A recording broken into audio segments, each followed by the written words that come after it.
இந்த காணொலியை பார்க்க வந்த எல்லாருக்குமே ஒரு அழகான வணக்கம் மகளே. இன்னைக்கு நம்ம பெங்காலில ரீசெண்டா ரிலீஸ் ஆயிருக்கக்கூடிய பூத்தா பர்பு அப்படின்னு ஒரு சூப்பரான ஹாரர் படத்தை பத்தி தான் இந்த வீடியோல பார்க்க போறோம். ஸோ வீடியோக்குள்ள போறதுக்கு முன்னாடி இந்த படத்தோட வல்லனை பத்தி சொல்லணும் அப்படின்னா 3 வித்தியாசமான நபர்கள் ஒரு நள்ளிரவு சந்திக்க வேண்டியதா போயிடுது. அந்த நள்ளிரவுல அவங்களோட வாழ்க்கையில கேள்விப்பட்ட ஏன் பயமுறுத்திக்கிட்டு இருக்க ஒரு 3 கதைகளை சொல்ல ஆரம்பிக்கிறாங்க. அது அவங்களோட வாழ்க்கைக்குள்ள எந்த அளவுக்கு கனெக்ட் ஆயிருக்கு, அந்த கதைகள் எல்லாமே ஒரு முக்கியமான விஷயத்தை இவங்களுக்கு உணர்த்துது அப்படின்ற மாதிரி இருக்கும். அது எல்லாத்தையும் தான் நாம இந்த வீடியோல பார்க்க போறோம். சோ கண்டிப்பா இது ஒரு வித்தியாசமான ஹாரர் படமா இருக்கும் அப்படின்ற நம்பிக்கையில இந்த வீடியோக்குள்ள உங்களை கொண்டு போறேன். இந்த படத்தோட ஸ்டார்டிங் சீன்ல ஒரு பழமையான வீட்டை காமிக்கிறாங்க. அங்க ஒரு நபர் நள்ளிரவுல போய் உட்கார்றாரு அப்படின்ற மாதிரியும் அவரை தொடர்ந்து ஒரு 2 நபர்கள் வந்து உட்கார்றாங்க. 3 பேரும் உட்கார்ந்து பேச ஆரம்பிக்கிறாங்க. வாழ்க்கையில நடந்த இன்பம் துன்பம் அது எல்லாத்துக்குமே நாம முடிவுல ஒரு பேராசை அப்படின்னு ஒன்று வச்சிருக்கோம். அந்த பேராசைனாலதான் இவ்வளவு விஷயங்கள் நடந்துகிட்டு இருக்கு அப்படின்ற மாதிரி ஒருத்தரும் அவங்களோட வாழ்க்கையில நடந்த, அதாவது அவங்களோட கேள்விப்பட்ட விஷயங்களுக்குள்ள போக ஆரம்பிக்கிறாங்க. முதல் நபரோட கதையானது பாத்தீங்கன்னா 1960 கல்கத்தா பகுதிகளில் நடந்தது அப்படின்னு மாதிரி இருக்கும். எந்த மனுஷனுக்கு அப்பா அம்மா சின்ன வயசுல இறந்து போயிட்டாங்க. ஒரு பெரிய குடும்பத்தை சேர்ந்தவர். சோ வெளிநாடு எல்லாமே போய் படிச்சுட்டு இங்க ஒரு பிசினஸ் தொடங்கணும் அப்படின்ற மாதிரி வந்திருக்காரு. அந்த சமயம் பார்த்தது அழகான ஒரு மனைவியான மோனி அப்படின்றவங்களை கல்யாணம் பண்ணியிருக்காரு. அவங்க கூட வாழணும், அவங்க கூட நேரத்தை செலவிடணும் அப்படின்றதுக்காக சின்ன வயசுல இருந்து இவங்களோட அத்தை தான் எடுத்து வளர்த்தாங்க அப்படின்ற மாதிரி இருக்கும். அவங்க எல்லாரும் விட்டுட்டு எனக்கு இதுதான் முக்கியம்னு படுது, அவங்க கூட நான் இருக்கிறது தான் சரியானதும் கூட அப்படின்ற மாதிரி அங்க இருந்து கிளம்பி இவங்களோட பழமையான வீடு, அதாவது இவரோட அப்பா அம்மாவோட வீடு ஒண்ணு இருக்கும். அந்த வீட்டுக்கு பயணம் பண்றாரு அப்படின்றத காமிக்கிறாங்க. போற வழியில இவரோட மனைவியை ஒரு இம்ப்ரெஸ் பண்ணணும் அப்படின்ற மாதிரி நிறைய விஷயங்களை பேசிக்கிட்டே இருக்கும்போது அவங்க ரொம்ப சாதுவா இருக்காங்க, எதுவும் பேசுறதா தெரியல. அப்படியே கற்பனை இந்த இடத்துக்கு வந்து சேர்றாங்க. ரொம்ப பெரிய அரண்மனை மாதிரி இருக்க வீடு. அதுல ஒவ்வொரு போர்ஷனையும் சுத்தி காமிச்சுக்கிட்டு இந்த இடத்துல தான் நான் சின்ன வயசுல இருந்தேன், இதுதான் என்னோட அம்மாவோட போட்டோவும் கூட அப்படின்ற மாதிரி ஒரு விஷயங்களும் அவர் பார்த்து மனைவிக்கு அறிமுகப்படுத்திக்கிட்டே இருக்கும்போது இவரோட அம்மாவோட போட்டோ பார்த்தீங்கன்னா பெட்ரூம்ல மாட்டப்பட்டிருக்கு. ஒரு மகாராணி தோரணையில அவங்க இருக்காங்களே, என்னோட அம்மா ரொம்ப அழகு அப்படின்ற மாதிரி அவர் பேசிக்கிட்டே இருக்கும்போது இந்த விஷயம் அவங்களுக்கு பிடிக்கல. இந்த எல்லா விஷயங்களும் ஓகே தான், நீங்க ஒண்ணு பண்ணுங்க, இந்த போட்டோ இங்கிருந்து எடுக்க முடியுமா அப்படின்ற மாதிரி சொல்ல இவரோட முகம் மாற ஆரம்பிக்குது. இதனால அந்த போட்டோ எடுத்து ஒரு ஹால்ல மாட்டா அப்படின்ற மாதிரி நமக்கு இங்க காமிச்சிட்டு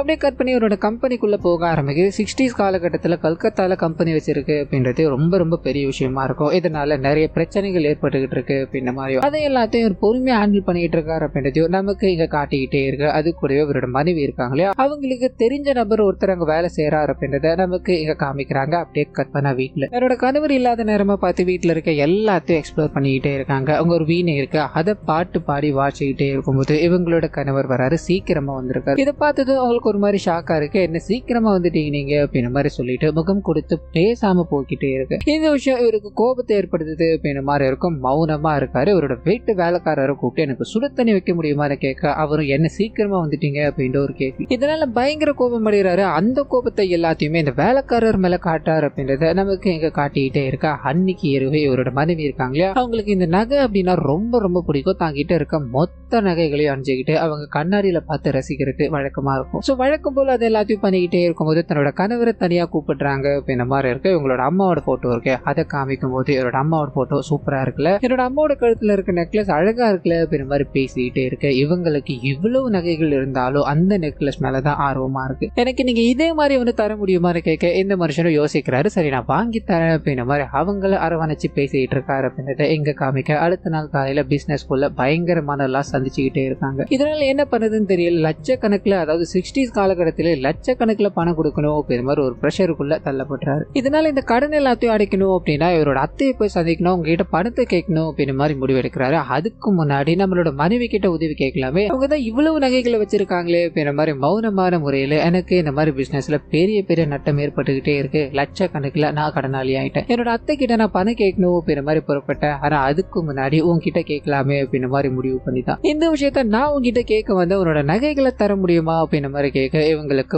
பயங்கர ஷாக்கா இருக்கு. ஏன்னா இவங்களோட கணவருக்கும் மேல அந்த நகைகளை பார்த்துட்டு இருக்காங்க. இவர் இப்படி சொன்னது ஒரு வார்த்தை கூட பேசாம ஓடி போய் கதை அடிச்சுக்கிறாங்க. என்னால தர முடியாது அப்படின்ற மாதிரி மறுப்பு சொல்லிக்கிட்டே இருக்கும்போது இவர் நிறைய விஷயங்களை பேசி பாக்குறாரு. இல்ல லோனுக்காக மட்டும்தான் நான் திருப்பி தந்துருவேன் அப்படின்ற மாதிரி கேட்டுக்கிட்டே இருக்கும்போது பதில் சொல்றதா தெரியல. இதனால ஒன்னும் பிரச்சனை இல்ல, நீ கோபப்படாத, என்னோட அத்தைகிட்டே நான் போய் வாங்கிக்கிறேன் அப்படின்ற மாதிரி அவர் ஊருக்கு கிளம்பிக்கிட்டே இருக்க இவங்க மேல இருந்து ஒளிஞ்சு நின்று என்னோட கணவர் போற வரைக்கும் பாத்துக்கிட்டு இருக்காங்க அப்படின்றத இங்க காமிச்சுக்கிட்டே இருக்கு. அவர் போனது முதல் வேலையா அந்த கம்பெனில வேலை செய்யற ஒரு நபர் இருக்கான் இல்லையா, அவனை கூப்பிடுறாங்க. நாளைக்கே என்னோட அம்மாவோட வீட்டுக்கு நான் போய் ஆகணும், அதுக்கு தேவையான ஏற்பாடுகள் எல்லாத்தையும் நீ பண்ண முடியுமா அப்படின்ற மாதிரி கேட்க அந்த மனுஷனையும் அவங்க கிட்ட ஃப்ரெண்ட்லியா கிட்ட போய் பேசலாம் ட்ரை பண்ணும்போது, நீ இந்த வீட்டுல வேலை செய்யற ஒரு வேலைக்கார மட்டும்தான். நான் சொல்றதுதான் நீ செஞ்சாகணும் அப்படின்ற மாதிரி சொல்ல அவரோட முகம் மாற ஆரம்பிக்குது. அது கூடவே இந்த நகைகள் எல்லாத்தையும் எடுத்துக்கிட்டு அவங்களோட அம்மா வீட்டுக்கு போக போறாங்க அப்படின்றது இவருக்கு தெரிஞ்சிச்சு. சோ இதனால மனசுக்குள்ள ஏதோ ஒரு பிளான வச்சிருக்காரு. அப்படியே கற்பனை இவங்க இந்த ஆத்து வழிதான் பயணம் பண்ணணும் அப்படின்ற மாதிரி இருக்கும். நள்ளிரவு இவங்க எல்லா நகைகளையும் எடுத்துக்கிட்டு போகும்போது கையில பாத்தீங்கன்னா எந்த விதமான பெட்டியும் இல்ல. அம்மா உங்களோட நகைகள் எல்லாம் நீங்க எங்க வச்சிருக்கீங்கன்னு கேட்கும்போது இவங்க திறந்து காமிக்கிறாங்க. எல்லா நகைகளையும் அணிஞ்சுக்கிட்டு அங்க இருந்து அந்த போட்ல பயணம் பண்றாங்க அப்படின்ற மாதிரியும். இந்த சீன் அப்படியே கட் ஆகுது. கற்பனை இவங்களோட கணவர் வீட்டுக்கு வந்து பார்க்கும்போது வீட்டுல இருக்க எல்லா பொருட்களும் அதாவது எல்லா நகைகளுக்கான ஒரே ஒரு பேப்பர் மட்டும்தான் இருக்கு. அந்த பேப்பர் மூலமா தான் அம்மா வீட்டுக்கு மொத்த நகைகளையும் எடுத்துக்கிட்டு கிளம்பிட்டாங்க அப்படின்றது தெரிய ஆரம்பிக்குது. இதனால ஒரு 4 நிமிஷம் அவங்களை செக் பண்ணிட்டு வா அப்படின்ற மாதிரி அனுப்பி விடும்போது அங்கதான் ஒரு பயங்கரமான ஷாக் காத்துக்கிட்டு இருக்கு. அவங்களோட அம்மா வீட்டுக்கு போகவே கிடையாது அப்படின்ற மாதிரி இருக்கும். கம்பெனில வேலை செஞ்ச ஒரு நபர் இருக்கா இல்லையா, அவரும் சொந்தக்காரர்லாம் கிடையாது. சோ அவர் கூட இவங்க ஓடி போயிட்டாங்களோ அப்படின்ற எண்ணம் இவருக்குள்ள ஓடிக்கிட்டே இருக்கு. நாட்கள் செல்ல ஆரம்பிக்குது. மதுக்கு அடிமையாகிறார் அப்படின்ற மாதிரி எந்நேரமும் சரக்குல இருக்காரு அப்படின்ற மாதிரியான விஷயங்களை நமக்கு இங்க காட்டப்பட்டுக்கிட்டே இருக்கு. அன்னைக்கு நள்ளிரவு ஏதோ ஒரு சத்தம் கேக்குது. இவர் ஒரு மாதிரி மயக்கத்தில் இருந்து பார்க்க ஆரம்பிக்க இவரோட மனைவி மாதிரியான ஒரு உருவம் அங்க போய்கிட்டு இருக்கு அப்படின்றது தெரிய ஆரம்பிக்குது. அதை ஃபாலோ பண்ணிட்டு போய்கிட்டே இருக்கும்போது திடீர்னு அது உருவம் காணாம போயிடுது. தன்னோட காணாம போன மனைவி தான் இங்க வந்திருக்காங்களோ அப்படின்ற மாதிரி எண்ணங்கள் இவருக்குள்ள ஓடிக்கிட்டே இருக்கு. இன்னும் சில நாட்கள் போக ஆரம்பிக்குது. மறுபடியும் நைட் ஆச்சு அப்படின்னா அந்த உருவம் தெரிஞ்சுக்கிட்டே இருக்கு. இது தொடர்ந்து நடந்துகிட்டே இருக்கு. திடீர்னு ஒரு நாள் அந்த உருவம் இவரை கூப்பிட ஆரம்பிக்குது அப்படின்ற மாதிரி இருக்கும். தன்னோட மனைவிக்கு பிடிச்சது அப்படின்ற மாதிரி ஒரு நெக்லஸ் பார்த்து சொன்னாங்க இல்லையா, அந்த நெக்லஸ் எல்லாம் இந்த மனுஷன் வாங்கிட்டு வந்து வச்சுட்டார். ஸோ அதை எல்லாத்தையும் எடுத்துக்கிட்டு அந்த உருவத்தை பின்னாடி போய்கிட்டே இருக்கும்போது அடுத்த காட்டு பகுதி மாதிரி ஒண்ணு இருக்கு. அங்க நடந்து போய்கிட்டே இருக்கு. அந்த உருவம் தண்ணியில இறங்க ஆரம்பிக்குது. அந்த தண்ணிக்குள்ள இருந்து இவரை கூப்பிட ஆரம்பிக்குது அப்படின்ற மாதிரியும் இவர் பின் தொடர்ந்து போய்கிட்டே இருக்கு. அந்த தண்ணீர்ல முழுகி இவரும் அப்படியே மாயமாகிறார் அப்படின்றத இங்க காமிச்சுக்கிட்டே இருக்கு. அப்படியே கட் பண்ணி இந்த கதைகள் எல்லாத்தையும் சொல்லிக்கிட்டு இருக்கா இல்லையா, அவர்கிட்ட போக ஆரம்பிக்குது. அந்த பொண்ணுக்கு ஆசை அப்படின்ற ஒண்ணுத்தால அவங்களோட உயிர் போச்சு. அந்த ஆத்மா பிரேதாத்மா வந்து அவங்களோட கணவரையும் கையோட கூட்டு போயிடுச்சு அப்படின்ற மாதிரி இவர் பேசிக்கிட்டே இருக்கும்போது இன்னொருத்தரோட கதைக்குள்ள போக ஆரம்பிக்குது. இங்க ஒரு பிராமணரை நமக்கு காமிக்கிறாங்க. அந்த பிராமணர் இந்த திதி எல்லாத்தையும் கொடுப்பாங்க இல்லையா, அந்த வேலைகளை பண்ணிக்கிட்டு இருக்காரு அப்படின்ற மாதிரி இருக்கு. இவருக்கு பிராமணரா இருக்கிறது அப்படின்றது சுத்தமா பிடிக்கல. இவரோட ஆசைகள் எல்லாமே என்ன அப்படின்னா சாதனா அப்படின்ற ஒரு மிகப்பெரிய மந்திரம் இருக்கு, அதை கத்துக்கணும் அப்படின்ற மாதிரி மட்டும்தான். இதனால அந்த ஊர்ல சுடுகாட்டு பகுதியில வாழ்ற ஒரு சூனியக்காரி மாதிரி இருக்க ஒரு லேடி இருக்காங்க. அவங்கள சந்திக்கணும் அப்படின்ற மாதிரி வாழைப்பழம் அவள் எல்லாத்தையும் எடுத்துக்கிட்டு அவங்க கிட்ட போய் கொடுத்து இது உங்களோட காணிக்கையை வச்சுக்கோங்க, எனக்கு உங்க கூட சேர்ந்து ஆகணும், உங்களோட மந்திரங்கள் எல்லாத்தையும் கத்துக்கிட்டு ஆகணும் அப்படின்ற மாதிரி சொல்ல இவங்களுக்கு இது சுத்தமா பிடிக்கல.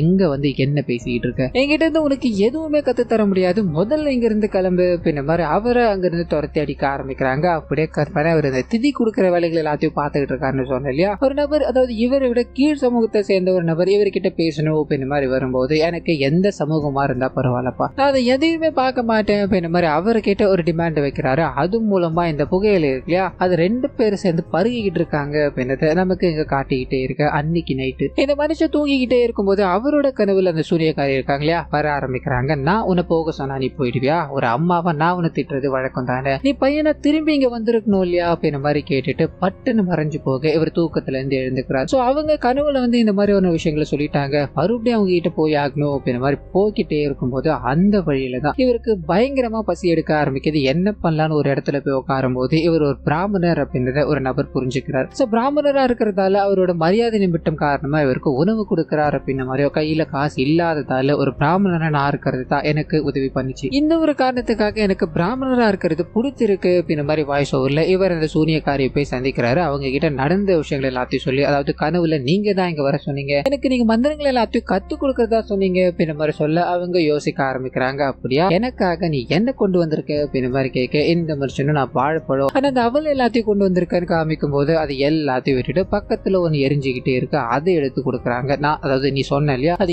எல்லாமே இதுல இருக்கு, இது உனக்காக படைக்கப்பட்டது அப்படின்ற மாதிரி வச்சுக்கோ, இதை உன்னால சாப்பிட முடியுமான்னு கேட்க அவர் கொஞ்சம் கொஞ்சமா எடுத்து பருகணும்னு ட்ரை பண்ணிக்கிட்டே இருக்கும்போது ஒண்ணுமே பண்ண முடியல. அங்க இருந்து போகணும்னு ட்ரை பண்ண, இதேதான் உன்னோட நிலைமை, உன்னால எதுவுமே கத்துக்க முடியாது, முதல்ல நீங்க இருந்து போயிடு அப்படின்ற மாதிரி மறுபடியும் அனுப்பி விடும்போது மறுபடியும் இவரோட கனவுல அந்த பெண்ணும் அந்த வேற ஒரு சின்ன பெண்ணும் வந்து இவரை பல்வேறு விதமான கேட்டப்ல வந்து பயமுறுத்திக்கிட்டு இருக்காங்க அப்படின்ற விஷயங்கள் எல்லாத்தையும் மறுபடியும் நமக்கு காட்டிக்கிட்டே இருக்க. இந்த மனுஷன் எனக்கு என்ன முடிவு எடுக்கிறது அப்படின்னு தெரியல, நீங்க வந்தா திட்டி அனுப்புறீங்க, ஆனா கனவுல நீங்க வந்து இந்த இடத்துக்கு வா அப்படின்ற மாதிரி சொல்லிக்கிட்டே இருக்கீங்க, நீங்க தான் காப்பாத்தணும் அப்படின்ற மாதிரி சொல்ல இவங்க கடைசியா இவனுக்கு அந்த சனாதானம் அப்படின்ற ஒரு மந்திரத்தை கத்து கொடுக்கணும் அப்படின்ற மாதிரி முன் வராங்க. அதை மட்டும் இவர் கத்துக்கிட்டார் அப்படின்னா கடவுளே இவரை பார்த்து பயப்படுவார். ஆனா அதை கத்துக்கிறது அப்படின்றது இல்லையா அது சாதாரண விஷயமே கிடையாது அப்படின்ற மாதிரி அங்க ஆத்தங்கர ஓரமா ஒரு ஒரு டெட் பாடி இருக்கு. இந்த டெட் பாடியை இவர் மூலமா கொண்டு வர சொல்றாங்க. அது மூலமா அங்க ஒரு பெரிய பூஜை நடக்க போகுது அப்படின்ற மாதிரியோ, இவங்க பூஜை எப்படி பண்ணணும் அப்படின்னா அந்த டெட் பாடி இருக்குல்ல அதுக்கு மேல ஏறி ஒரு சில மந்திரங்கள் எல்லாத்தையும் இவர் சொல்லிக்கிட்டே இருக்கணும். நைட்டு முழுக்க சொல்லிக்கிட்டே இருக்கணும். அண்ட் இதை தடுக்கணும் அப்படின்ற மாதிரி நிறைய ஆன்மாக்கள் இங்க சுத்திக்கிட்டே இருக்கும். இது எல்லாத்துக்கும் தலைவியா இருக்குது ஹாக்கினி அப்படின்ற ஒரு ஆன்மா இருக்கு. அந்த ஆன்மா உன்னை எந்த லெவலுக்கு வேணா போய் துன்புறுத்திக்கிட்டே இருக்கோ அது எல்லாத்தையும் தாண்டி இந்த மந்திரத்தை நீ பண்ணி முடிச்சிட்ட அப்படின்னா கடவுளுக்கே உன்னை பார்த்து பயம் வரும் அப்படின்ற மாதிரி சொல்லிட்டு இவங்க மந்திரங்கள் எல்லாத்தையும் சொல்லி கொடுத்துட்டு அங்க இருந்து கிளம்புறாங்க அப்படின்ற மாதிரியோ. இவர் மந்திரங்கள் எல்லாத்தையும் பயன்படுத்திக்கிட்டே இருக்கும்போது இவர் உட்காந்துக்கிட்டு இருக்காலே ஒரு பெண்ணோட உடல், அந்த பெண் இவரோட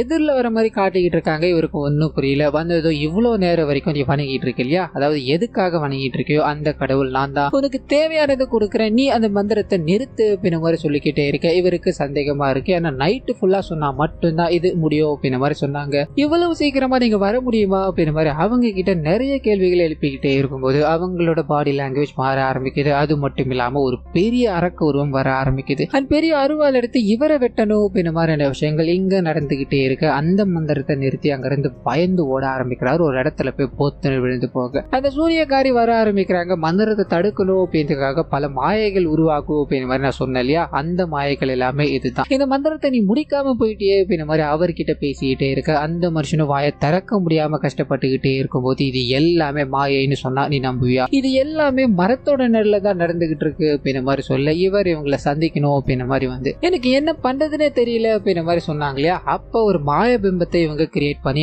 அதுக்குள்ளதான் இவ்வளவு நேரம் வச்சுக்கிட்டு இருந்தாங்க அப்படின்ற மாதிரி இருக்கும். நீ கத்துக்கணும் அப்படின்ற மாதிரி நினைக்கிற மந்திரம் சாதாரண மந்திரம் கிடையாது, அதுக்கு பல ஜென்மமா உயிர்கள் தேவைப்படுது அப்படின்ற மாதிரி சொல்லிட்டு இவங்களோட மந்திரத்தை எல்லாத்தையும் அவருக்குள்ள செலுத்துறாங்க அப்படின்ற மாதிரியும் அது மூலமா இவங்களோட உயிர் அவருக்குள்ள போக ஆரம்பிக்குது. ஸோ இவங்க பல உடல்களை தாண்டி தான் இந்த சக்தியை இவங்களுக்குள்ள வச்சிருக்காங்க அப்படின்றத நமக்கு காட்டிக்கிட்டே இருக்க. ஒரு சின்ன பொண்ணோட டெட் பாடி அப்படின்னு நம்மளாம் காமிச்சாங்க இல்லையா, அது இவங்களோட இதா அப்படின்னு மாதிரி ரெஃபரன்ஸை காமிச்சு அப்படியே பிரசன்ட்ல. ஸோ இங்கேயும் நமக்கு தெரிய வருது என்ன அப்படின்னா பேராசை அப்படின்ற ஒன்று பிராமணரா இருந்தாலும் அதை தாண்டி கடவுளுக்கு இணையா போகணும் அப்படின்ற மாதிரி நினைச்சாரு. அதனாலதான் இது நடந்தது, எனக்கு தெரிஞ்சவருக்கு தான் இது நடந்தது அப்படின்ற மாதிரி அந்த மனுஷன் கதையை முடிக்கும் போது லாஸ்டா ஒருத்தர் உட்காந்துட்டு இருக்காரு. அவரோட கதைக்குள்ள போக ஆரம்பிக்குது. ஸ்டார்டிங் சைட்ல ஒரு நபர் இறந்து போற மாதிரியோ அவருக்கு சடங்குகள் எல்லாமே நடந்துகிட்டே இருக்கும்போது இதை பார்த்த ஒரு வயசானவர் இவன் ஒரு இடத்துக்கு போய் அங்க இருக்க ஒரு பொருள் எடுக்கணும் அப்படின்னு மாதிரி ட்ரை பண்ணா. ஆனா அங்க என்ன நடந்தது ஏது நடந்ததுன்னு தெரியல, கழுத்து முறிஞ்சு போன நிலையில இறந்து போய் கிடக்கா அப்படின்னு மாதிரி சொல்ல இவருக்கு அதாவது எதிரில் ஒருத்தர் உட்காந்துக்கிட்டு இருக்காரு. அவர் இது எல்லாத்தையுமே கேட்டு தெரிஞ்சுக்கிறாரு. இறந்து போன நபர் ஒரு இடத்துக்கு போனாருன்னு இல்லையா, அது என்ன இடம் அப்படின்னு மாதிரி கேட்க ஆரம்பிக்க அது மூலமா தான் ஒரு விஷயங்கள் தெரிய ஆரம்பிக்குது. ஸோ ஒரு லேடி இருக்காங்க, அவங்களுக்கு ஒரு 16 வயசுல கல்யாணம் ஆகி 23 வயசுல அவங்களோட குழந்தை இறந்து போகுது. 2 வருஷம் கழிச்சு அவங்களோட கணவர் இறந்து போறாரு அப்படின்னு மாதிரி இப்போ அவங்க தனிமையில தான் இருக்காங்க.